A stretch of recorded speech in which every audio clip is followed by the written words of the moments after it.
"You've got to be kidding me," my mom said, her voice sharp enough to cut glass. "Madison is the one who's always thinking of us. Why would you try to take that away from her?" I sat there, my mouth slightly open, while Madison, perched confidently on the edge of the couch, gave me a smug little smile that made my stomach churn. "My name is Samantha Myers. I'm 29 years old and I work as a marketing consultant. To most people, I'm the reliable, level-headed one in the family, the one who gets things done without needing applause. That's why, a few months ago, I decided to leave $10,000 in my parents' mailbox as an anonymous gift, just to make their lives a little easier. The only person I told was my younger sister, Madison, a struggling artist who's always been the center of attention. I never imagined she'd turn around and claim the gift as her own, basking in the praise of my parents and everyone else. At first, I didn't say anything. I figured it wasn't worth the fight, and maybe, just maybe, Madison would come clean on her own. But weeks turned into months, and every time we had a family dinner, my parents would gush about how generous Madison was, how lucky they were to have a daughter like her. The more they praised her, the angrier I got. It wasn't about the recognition. It was the fact that she let them believe a lie while I sat there biting my tongue. The worst part? I couldn't even prove it. I hadn't thought it through when I left the money. I just stuffed $10,000 in cash into an envelope and dropped it into their mailbox. No cameras, no notes, no traceable bank transactions, nothing. It was supposed to be anonymous after all. I never imagined I'd need to prove that it was me. So, when I finally snapped at Sunday dinner and said, "Actually, I'm the one who left the money," the room went dead silent. Every eye turned to me, filled with disbelief. And Madison? She just sat there, her face a perfect mask of shock, as if she was the one being accused. My mom was the first to speak, her voice sharp and defensive. "Samantha, that's ridiculous. Why would you say something like that? We all know it was Madison. She's been so thoughtful, and we're so grateful for her help." My dad nodded along, looking at me like I'd just said the most absurd thing he'd ever heard. "There's no reason to make this into a competition," he added, his tone disappointingly dismissive. Madison, of course, played the part perfectly. "I can't believe you'd try to do this, Sam," she said, her voice trembling as if she was genuinely hurt. "I mean, I know things have been tense between us, but this? Really?" She glanced at our parents for support, and they were quick to jump in, reassuring her, while I sat there in disbelief. It was maddening. She wasn't just lying, she was doubling down on it, and everyone was eating it up. I clenched my fists under the table, trying to keep my voice steady. "I'm not trying to start a competition," I said, my eyes locked on Madison. "I just want the truth out there. I was the one who left the money in the mailbox. You're taking credit for something you didn't do, and it's not right." Madison shook her head, her expression a mix of disbelief and pity, like she couldn't believe I'd stoop so low. "You don't even have proof, Sam," she said, her voice soft and condescending. "Why would you leave cash like that? That doesn't sound like something you'd do. And honestly, it feels like you're just trying to ruin this for me because you're jealous." The words stung, and I could see my mom frowning as if Madison had a point. I realized then that no matter what I said, they were too wrapped up in their image of her to even consider the possibility that I was telling the truth. My mom sighed deeply, shaking her head as if she was dealing with a child throwing a tantrum. "Samantha, this jealousy is getting ridiculous. Madison has always been so thoughtful, and instead of being happy for what she's done for us, you're trying to tear her down? It's really disappointing." My dad chimed in, his tone annoyingly patronizing. "We love you, Samantha. Even if you didn't give us money, you don't have to compete with your sister for our attention." He gave me a pitying smile, like he was doing me a favor by forgiving me for something I hadn't even done. Meanwhile, Madison sat there, looking hurt but smug, her hands folded neatly in her lap. The whole thing felt surreal, like I'd been thrown into a bad sitcom where the truth didn't matter. I couldn't take it anymore. The disbelief, the condescension, the smug look on Madison's face. I'd had enough. I stood up, my chair scraping loudly against the floor, and glared at all three of them. "You know what? You're being absolutely ridiculous," I said, my voice sharp and unsteady from holding back everything I'd been feeling. "You're so busy fawning over Madison that you can't even consider the possibility that she's lying. But one day, you're going to realize the truth, and it'll be too late." I turned to Madison, who was still sitting there, looking like the innocent victim. "And you," I said, pointing a finger at her. "One day you're going to regret what you've done. Maybe not now, but when you need someone to trust, someone to lean on, you'll realize you've burned the only bridge that mattered." I didn't wait for their response. I grabbed my things and walked out, slamming the door behind me. I wasn't going to sit there and let them paint me as the jealous liar anymore. In the weeks that followed, everything changed. My relationship with my parents became painfully cold. The usual texts and calls dwindled to almost nothing. And when we did talk, it was distant, like we were strangers navigating polite conversation. Madison? I didn't hear from her at all, and honestly, I didn't want to.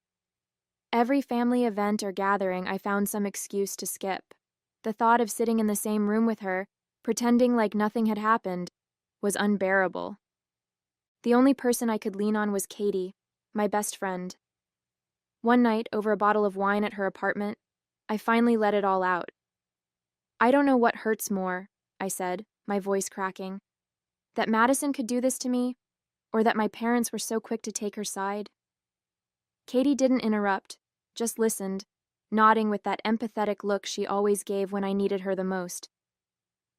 "It's like all the years I spent trying to be the good daughter don't even matter. They'll always choose her." Katie reached over, squeezing my hand. "You don't deserve this, Sam. None of it. You did something selfless, and they couldn't see it. That's on them, not you." Her words helped, but the ache in my chest didn't go away. A few months later, I visited my grandparents, hoping to find a little comfort away from the tension with my parents and Madison. But the moment I walked in, I could feel something was off.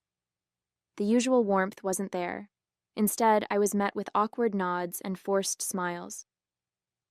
As I sat down, I overheard my Aunt Linda murmuring to one of my cousins, "It's just sad, isn't it? You'd think Samantha could have been happy for her sister instead of trying to cause trouble." My stomach dropped. I turned to look at her, but she quickly looked away, pretending she hadn't just said something loud enough for me to hear. My grandmother, sensing the shift, tried to smooth things over, handing me a plate of cookies like that would somehow fix the tension. "You know, sweetie," she said gently, "Madison's been so good to your parents. It's really inspiring how much she stepped up for them." My chest tightened as I realized Madison had poisoned the well. They all believed her version of events, and I was the ungrateful troublemaker in their eyes.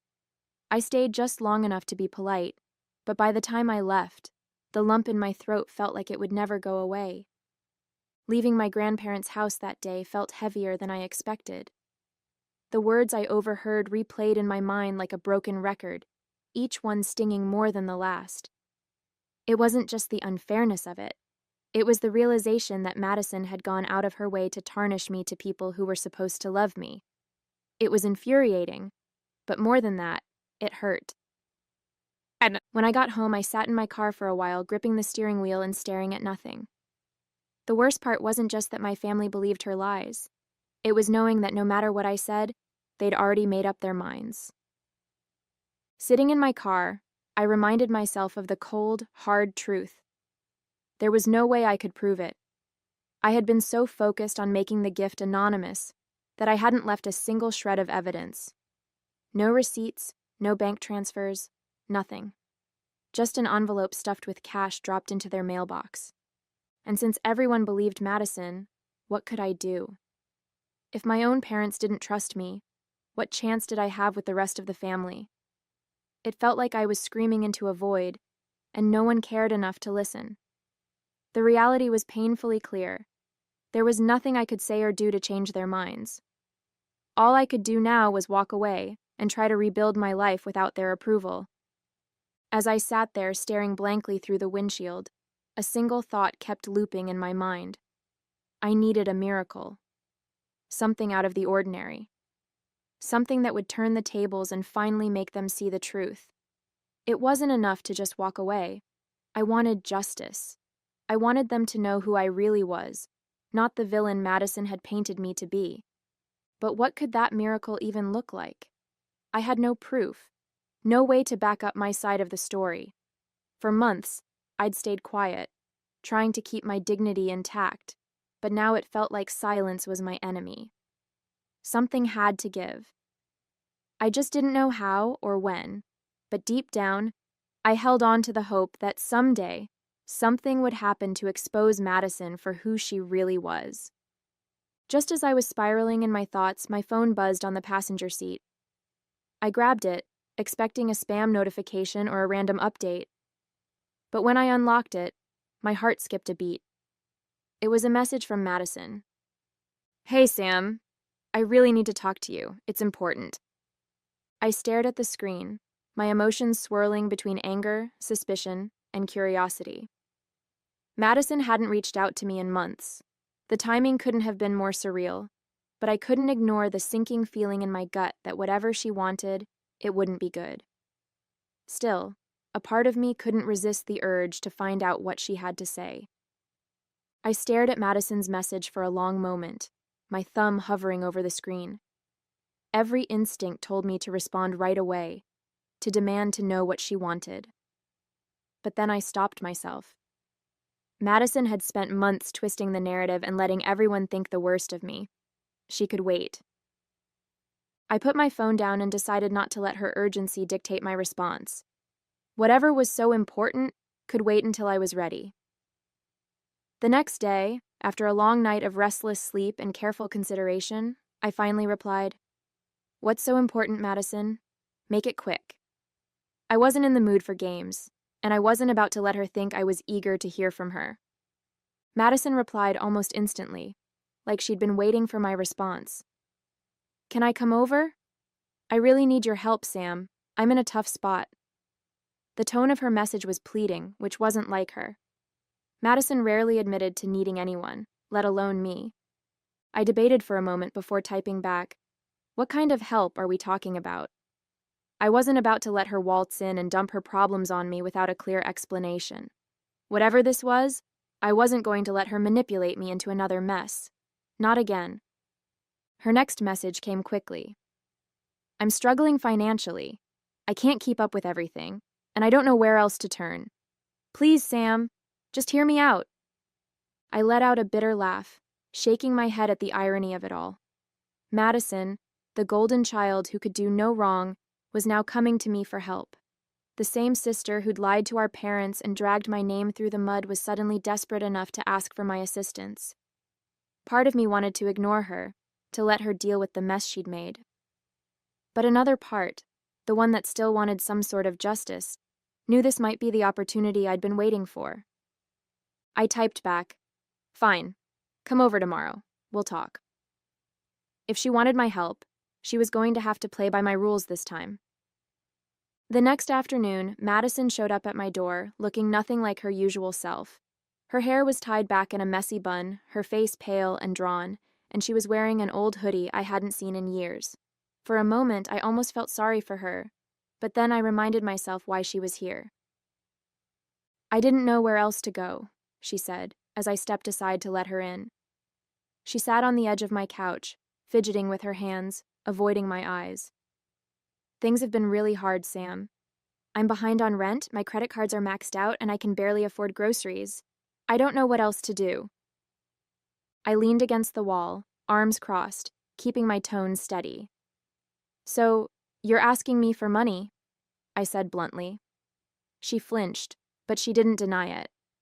"After everything you've done, you think I'm just going to bail you out?" The room was silent except for the faint sound of her breathing, and I could see her struggling to come up with the right words. Madison looked up at me, her eyes wide and desperate. "I've already asked everyone else, Sam. Friends, acquaintances, anyone I could think of. I didn't want to drag Mom and Dad into this, and I figured I couldn't exactly go to the rest of the family after—" She trailed off, looking down at her hands. I raised an eyebrow. After what? After lying to them for months about something you didn't do? I asked sharply. She winced but didn't argue. So, let me get this straight. You've exhausted all your options and now I'm your last resort? The sister you lied about and threw under the bus? She nodded slowly, her voice barely above a whisper. I know I don't deserve it, but I didn't know who else to turn to. Please, Sam. I'm begging you. For a moment, I just stood there staring at her, weighing my options. A part of me wanted to slam the door in her face, but another part saw an opportunity, a way to finally set the record straight. I took a deep breath, shaking my head as I looked at her. No, Madison, I said firmly. Her head snapped up, her eyes widening in shock. I'm not giving you money. Not after everything you've done. She looked like she was about to cry. Sam, please, I wouldn't be here if I had any other choice. I'm desperate. I'm sure you are, I said, my tone cold. But you made your choices, Madison. You lied to our family, you threw me under the bus, and now you expect me to help you out? That's not going to happen. I crossed my arms, standing my ground. For the first time, I felt no guilt, just a sense of clarity. Madison stared at me for a long moment, her shoulders slumping as she realized I wasn't going to change my mind. She stood up slowly, grabbing her bag with trembling hands. I get it, she said softly, her voice heavy with sadness. I know I messed up and I don't deserve your help. I didn't know where else to go. She paused at the door, glancing back at me with red-rimmed eyes. I'm sorry, Sam, for everything. I really am. Her voice cracked on the last word, and before I could say anything, she opened the door and stepped out, closing it quietly behind her. For a moment, I just stood there, staring at the empty space she'd left behind. I wasn't sure what I felt, relief, maybe, or just exhaustion, but I knew I'd made the right decision. A few days later, my phone buzzed while I was in the middle of making coffee. I glanced at the screen and saw my dad's name. It wasn't often he called me directly, so I answered, curiosity and a little apprehension building in my chest. Hi, Dad, I said, trying to sound casual. Samantha, he began, his voice uncharacteristically hesitant. We were hoping you could come to dinner this Friday. Madison's asked to see us all, and she says it's important. Your mom and I think it would mean a lot if you were there. I froze for a moment, my mind racing. Madison? Important? It didn't take much to figure out this wasn't going to be a normal family dinner. Did she say what it's about? I asked, my tone guarded. No, just that it's something she needs to do in person, he said. Please, Sam. It would mean a lot to all of us. His voice was calm, but I could sense the unspoken plea in his words. I hesitated, but eventually agreed. All right, I'll be there, I said, though part of me was already bracing for whatever was coming. Friday evening, I pulled into my parents' driveway, my stomach churning. I sat in the car for a moment, gripping the steering wheel, trying to steady my thoughts. Whatever Madison had planned, it was clear this wasn't going to be a simple family dinner. After taking a deep breath, I grabbed my bag and headed inside. The house smelled like my mom's pot roast, a familiar scent that usually brought comfort, but tonight only made my stomach tighten further. As I stepped into the dining room, I saw my parents, my grandparents, and Madison already seated around the table. My grandparents smiled at me warmly, but there was an unmistakable tension in the air. Madison looked down at her hands, fidgeting nervously. My dad stood as I entered, giving me a hesitant smile. Samantha, glad you're here, he said, motioning to the empty chair next to him.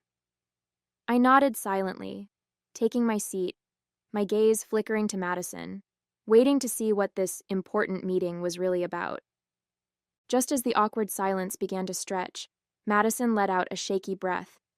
Before anyone could react, she broke down, sobbing uncontrollably. Her shoulders shook as she buried her face in her hands, the sound echoing in the room. My mom gasped, rushing to her side, while my grandparents exchanged confused looks. What's wrong, sweetheart? My mom asked, placing a hand on Madison's back, her voice full of concern. My dad leaned forward, his brow furrowed. Madison, what's going on? I didn't move. I didn't need an explanation because I already knew. Watching her unravel, I felt a strange mix of emotions: anger, vindication, and an odd sense of pity. This was it. She was cracking under the weight of everything she'd done. I stayed silent, waiting to see what she'd say next, the tension in the room so thick it was almost suffocating. Through her sobs, Madison began to speak, her voice trembling but loud enough to silence the room.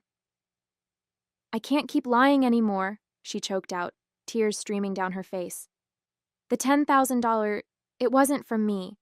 It was Samantha. She's the one who left the money in the mailbox." She paused, her chest heaving as she tried to collect herself. "I took the credit because I wanted to feel even more loved, more appreciated. I've never felt like I was in anyone's shadow. Mom and Dad have always protected me, always supported me. But I wanted more. When I saw what Samantha had done, I was jealous. I wanted to be seen as the one who could do something that big, something that meaningful." She glanced at my parents, her face pale and full of regret. I didn't think about how much it would hurt her, or what it would do to all of us. I just wanted to hold on to that feeling of being special. And when Samantha tried to speak up, I lied again. I panicked because I didn't want to lose the way you looked at me. I didn't want to lose being the one you were proud of. Finally, she looked at me, her voice breaking completely. "I'm so sorry, Sam. You didn't deserve any of this. I was selfish, and I let it go too far." She broke down again, her head in her hands, as the room fell into stunned silence, everyone too shocked to speak.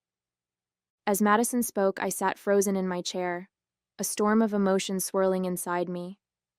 Anger, vindication, disbelief, sadness, it all hit me at once. Hearing her finally admit the truth after all this time should have felt satisfying. But it didn't. Instead, there was a hollow ache in my chest, a reminder of everything her lies had taken from me. My relationship with our parents, my place in the family, my peace of mind. I glanced at my mom and dad, their faces pale with shock, their eyes flickering between me and Madison as they tried to piece it all together. They looked devastated, but I couldn't find it in me to feel sorry for them. They'd chosen to believe her over me, and now they were seeing the fallout of that choice. Part of me wanted to scream, "I told you so," but I stayed quiet, letting Madison's words hang heavy in the room. This was her moment to face the consequences, and I wasn't going to take that away from her. But still, as much as I wanted justice, I couldn't shake the hurt of knowing it took her this long to finally come clean. My mom was the first to speak, her voice shaky and thick with emotion. "Samantha, I don't even know what to say," she said, tears welling in her eyes. "We were so blind, so quick to assume you were just being jealous. We never even considered that you might have been telling the truth. And now I see how unfair we've been to you." My dad nodded, his face pale and full of guilt. "We should have listened, Sam. We should have trusted you instead of shutting you down. I can't believe we let this go on for so long. I'm so sorry for everything we said, for doubting you. You didn't deserve that, not from us." They looked devastated, their regret plain on their faces. I could see my mom's hands trembling as she reached across the table, her voice breaking. "We let you down, sweetheart. We're so sorry. Can you ever forgive us?" Their words should have brought some comfort, but all I could feel in that moment was a mixture of sadness and exhaustion. They were sorry now, but the damage had already been done. I glanced over at my grandparents, and the sadness on their faces was unmistakable. My grandmother's lips were pressed into a thin line, her eyes glistening as she looked down at her hands. My grandfather shook his head slowly, his expression a mix of disappointment and heartbreak. They didn't say a word, but the weight of their silence spoke volumes. They couldn't believe what they'd just heard. Days went by, and I couldn't stop thinking about everything that had happened. Madison's confession, my parents' apologies, the way my grandparents had looked at me, it all replayed in my mind like a movie I couldn't turn off. I thought about Madison, how broken she'd seemed, and for the first time, I let myself see past the anger and hurt. She'd made a mess, yes, but she was finally trying to take responsibility. Maybe, just maybe, she deserved a second chance, not through money, but through guidance. After a lot of thought, I called her. Madison, I said, my voice firm but calm, I've decided to help you, not by handing you money, but by helping you figure out how to get back on track. We'll sit down, go over your finances, and organize a plan to fix this, but only if you're ready to take it seriously. She was quiet for a moment before she agreed, her voice softer than I'd ever heard it. It wasn't forgiveness, not entirely, but it was a start. And for the first time, I felt like I was taking a step toward healing, not just for me, but for both of us. After everything, I felt lighter, like a weight I'd been carrying for a long time had finally been lifted. The anger and hurt didn't disappear overnight, but I no longer felt trapped by them. I'd stood my ground, found my voice, and taken control of my own peace. For the first time, I felt like I could move forward, not for anyone else, but for myself, and that was enough.